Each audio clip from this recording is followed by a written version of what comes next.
English কিভাবে একজন এন্টারপ্রেনারকে অনেক বেশি হেল্প করতে পারে? সো নাম্বার ওয়ান যেটা আমি বলতে চাই সেটা হচ্ছে আপনার কনফিডেন্স লেভেলকে অনেক বেশি হাই করবে। এটা তো আপনারা অবশ্যই জানেন, অনেকেই এখানে ইংলিশ ভালো জানেন, বাট আপনি যদি ফ্লুয়েন্টলি ইংলিশে কথা বলতে পারেন, কনফিডেন্স লেভেল আপনার কত গুণ যে বেড়ে যাবে এটা আপনি নিঃসন্দেহে বুঝবেন কখন, যখন শিখবেন, যখন কথা বলতে পারবেন। আমরা যারা একটু হুজুর লেবাস ফলো করার চেষ্টা করি, আমাদেরকে একটু ছোট করার চেষ্টা করে বর্তমান সমাজে যারা আসলে ব্যবসায়ী নিজেদেরকে মনে করে, তাদের সামনে যদি দু একটা ইংলিশ লাইন বলে দিতে পারেন তাহলে দেখবেন যে তারা চুপ হয়ে যাবে, অথবা আপনাকে সোশ্যাল ভ্যালু দিবে। ক্রিয়েটিং সোশ্যাল ভ্যালু হতে পারে আপনার ল্যাঙ্গুয়েজ লার্নিং এর একটা extra mileage.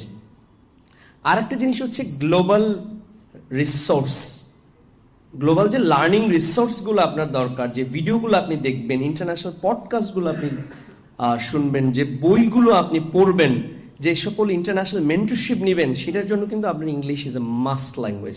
You have to learn English. তারা যেমন বললো গ্লোবাল ব্র্যান্ড করব, সো গ্লোবাল ব্র্যান্ড করতে হলে আপনাকে অবশ্যই ইংলিশ শিখতে হবে আর কি। এটা তো আপনি বিশ্বাস করেন, রাইট?